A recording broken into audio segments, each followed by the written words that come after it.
Hey, what's up, VapaGaming? VapaGurf here, bringing you guys an insane gameplay. This gameplay is actually a 6-1. We end up winning 6-1 in Search and Destroy on GameBattles on the MLG variant 1.5 settings. So the only difference is, it's kind of like League play. You have just a couple differences. You have score streak delay off, and there's a couple more differences that you have to take in part in this GB kind of 1.5 variant settings. But it's basically like normal Search and Destroy, just 6 rounds, bomb timer, I think it's 45 seconds. There's a couple different things that I guess really affect the game, and you just have to look over the settings to actually figure out what they are. But we end up pulling a 6-1 win on these guys, and it was pretty insane. I go 10-3, and then we end up working well as a team, and that's why I kind of wanted to show this gameplay, because it was pretty sweet and pretty entertaining. But anyways, guys, what's up? My name's VapaCurve. If you don't know, or you haven't, I guess, pretty new to this channel, I am one of the, I guess, co-leaders or leaders of the clan. We have 2 leaders. We have VapaZubby and then VapaCurve, which is me, and we basically work together to develop a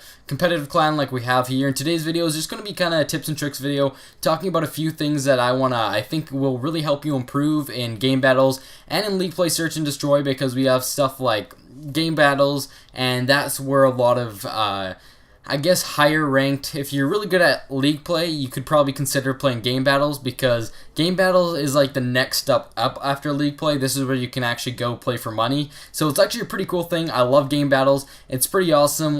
We have a game battles team for 3v3, or just a team, I guess, team ladder that goes from 3v3 to 8v8. We only have a 3v3 team right now because we haven't found our 4th member yet. I know it's been like 2 weeks, but we really want to make sure we find the right member. And yeah, so we're just looking into that. So if you think you're good enough, you know, come in and just send us a message and we'll try you out. Maybe play a GB match with us, and yeah, something like that. We don't know, maybe play a scrim with us or a GB match, whatever you guys want to do. But anyways, let's get into the tips and tricks part of this video, because I think it's going to be really important for you guys in game battles matches, and of course in other types of Search and Destroy games where you can actually use these tips and use them to your advantage and basically pull off a win. So basically, the first tip I have to tell you guys is what guns you should be using. So what guns you should be using on a map like Standoff are ARs and submachine guns. So the type of submachine gun you want to be running is either the MP7 or MSMC. You can either run the Scorpion if you really want to be a noob, but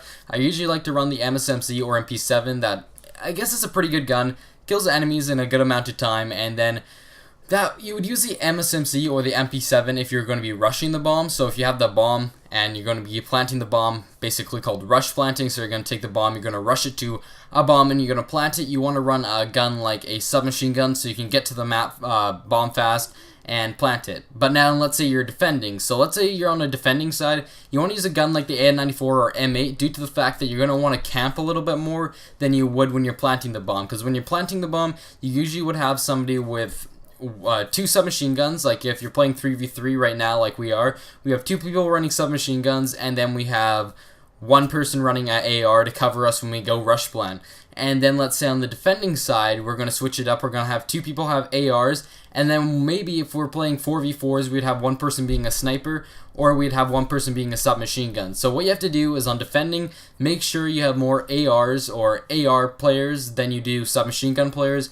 And on the rushing side, you want to make sure you have more submachine gun players and then the AR people. And that's just is going to allow you to take down the enemy a lot faster, and I guess basically maybe pull off a win if you play the map right. And then a little other quick tip is when playing game battles, you want to make sure you play when other people in your time zone are going to be up. You don't want to play with Eastern, like with me, Pacific Standard Time. I hate playing with people on the other side of the United States. Even though I live in Canada, I can connect to people on the I guess, what is it, Pacific Coast really easily, down all the way down to Mexico. I've connected 4 bars with some people down in Mexico, and just, I guess, near the Mexican border, Texas area, I can still connect with those people.